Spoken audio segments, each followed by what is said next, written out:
Hey guys, I'm Richard Neowin, and today we're unboxing the Lenovo ThinkPad X1 Extreme. So, if you're not familiar with the Extreme, this is the third generation of the product. And so, the X1 family, that's the ThinkPad X1, that's the premium, best of the best ThinkPad. If you want a business laptop from Lenovo, this is the best that you can get. So the X1 family used to consist of the Carbon, and I believe the Yoga came, yeah, the Yoga definitely came later. The Carbon was a laptop, right? Made of carbon fiber, super light, stuff like that. The Yoga is a convertible, and so that was the second one. Then they had the tablet. We haven't seen a tablet in a while, but those were the three X1s. And then the next big addition was the Extreme. Okay, so what's extreme about it? It's got 45 watt processors instead of the regular 15 watt processors that we find in the other ones. It's got dedicated graphics. So this one's got a 1650 Ti from Nvidia. It's awesome. And it's also got a larger screen, 15.6 inches, where the Yoga and the Carbon are 14 inches. So it's bigger, it's more powerful. It's for creators, people that need that extra boost rather than the Yoga and the Carbon, which are more productivity machines. By the way, the X1 family has also since been further expanded. This year we've got the X1 Fold coming, and we've also got the X1 Nano coming. There was a leak about a new X1 tablet, which would be the first in a few years. And who knows, maybe we'll see something like that at CES. So what's new in this particular model? What's new in Gen 3? It's nice. Lenovo sends a reviewer's guide along with the product, and right at the top it says what's new, and it's very simple. 10th generation Intel Core processors and the Nvidia GeForce GTX 1650 Ti. So these are very similar specs. Not gonna hold it back to the Dell XPS 15. They are very similar products. And by the way, they're always very similar products, okay? It's just the type of product that they are, but for some reason they always end up having the same GPU. Like, no one just used a regular 1650 this year. No one used a 1660. They both just happen to use a 1650 Ti. And then, of course, they both got the 10th generation Comet Lake H processors, which is standard, obviously. No one got fired for using Intel. So let's get this out of the box. And the design hasn't changed. Or at least according to that reviewer's guide, just because it's a spec bump according to that. So this was meant to be thin and light, okay? And by the way, there's also a ThinkPad P1.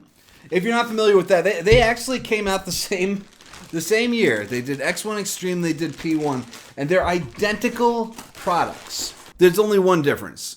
One is made for a more mainstream audience. The P1 is made for more of a workstation audience. So while this one has that GTX 1650 Ti, the P1 has Nvidia Quadro graphics. And while this has Intel Core processors, the P1 will have an option between Intel Core and Intel Xeon processors.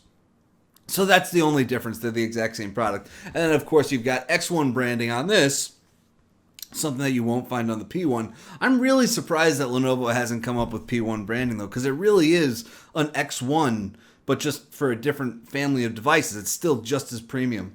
Let's see what else we've got in the box. A charger, obviously. This is going to be Lenovo's cable.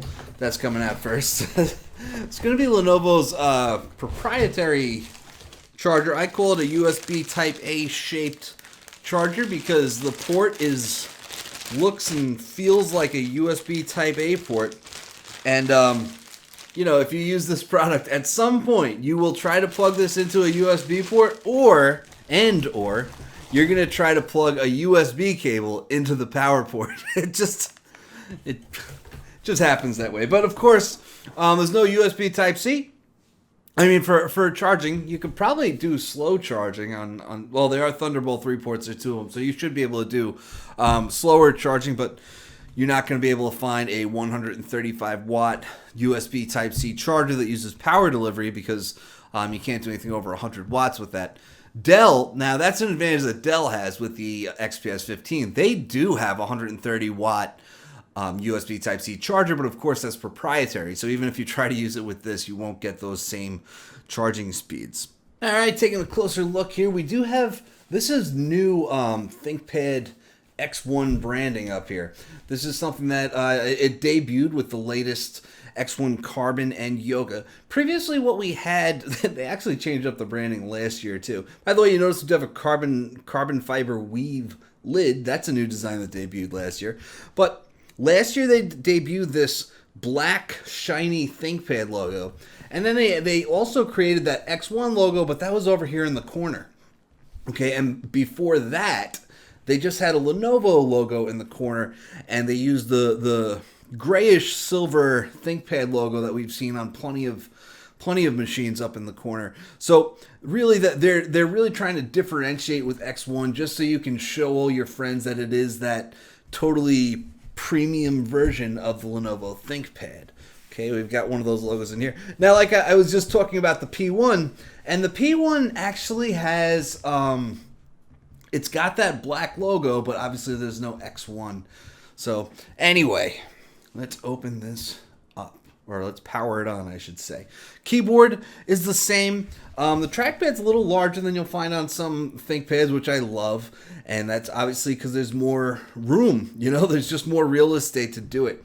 You still have that the track point, which is a little red nub. You can use it to control the pointer on the screen. And honestly, I'm you know, I don't use it. I'm not going to say I hate it because I can just easily ignore it and I don't really care. But there are some people that do hate it and have a problem ignoring it and whatever.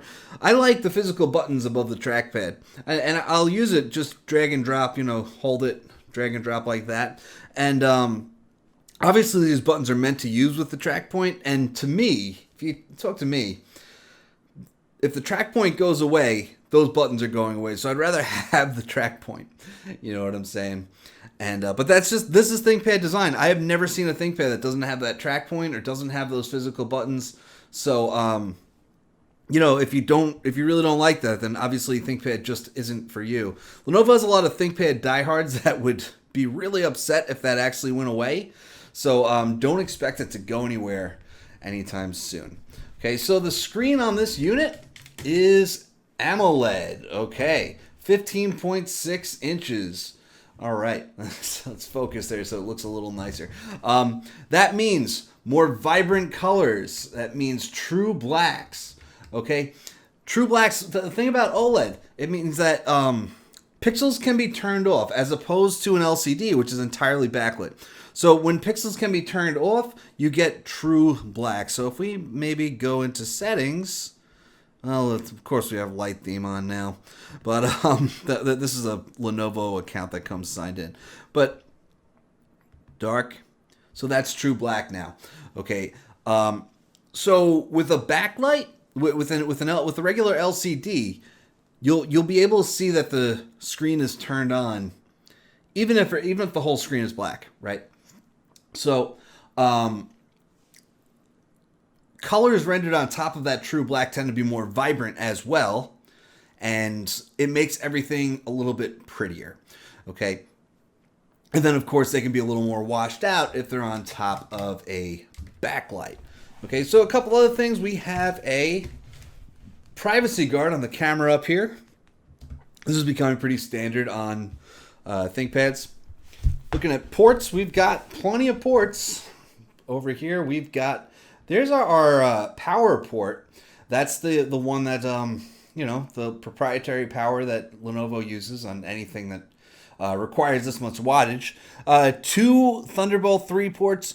Those are both power delivery and display ports. So you can charge it, just you can't charge it very fast. USB 2.0. Which means that you can handle 4K at higher refresh rates and stuff like that.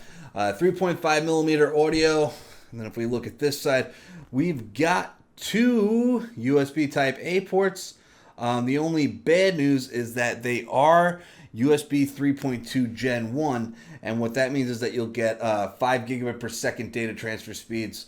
You know, it's still very common to find PCs that have those 5 gigabit per second Type A ports, but I mean, I don't know. It's still very common that there are Gen 2 ports, which are 10 gigabits per second. So, if that's important to you, then that's just something to be aware of, is all.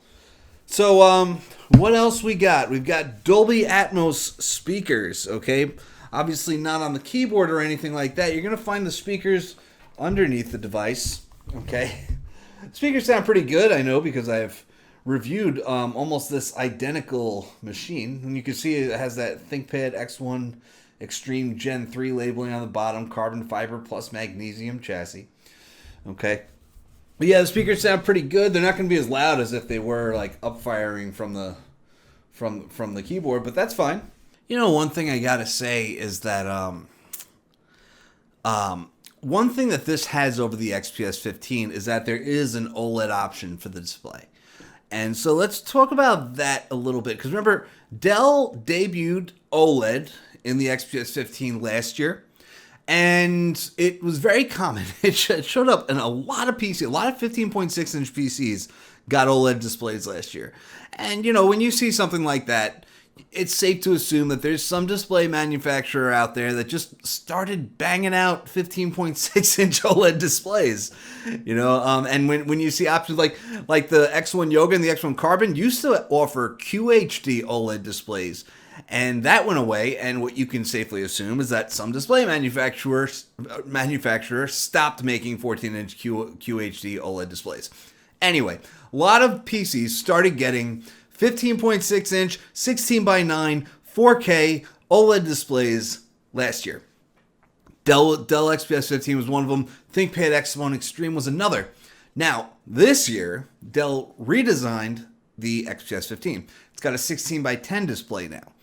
There are no display manufacturers making 15-inch, 16:10 4K OLED displays. Okay, so that OLED option is gone now from the XPS 15. Now, what does that all mean? It means you have a choice. You get the prettier screen with OLED, or you get that taller aspect ratio on the Dell XPS 15, and you don't get an OLED option. By the way, Dell screens are great, but personally, I like 16:9. I like screens that are a little wider. Remember, screens are measured diagonally. So if you get a 15.6-inch screen that's 16:10 instead of 16:9, that's going to actually be smaller from here, but then it's going to be a little taller.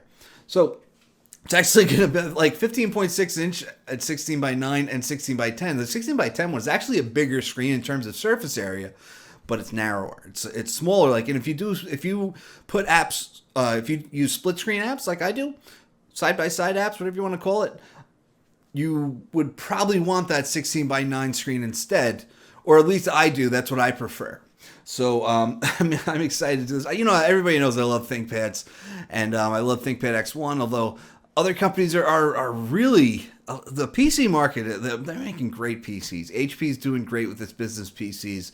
But they don't really have anything that goes against this in their EliteBook lineup. So maybe that'll happen one day. Who knows? Anyway, guys, that's it. I'll have a review in a few weeks, so stay tuned. I'm Rich from NeoWin. Have a great night.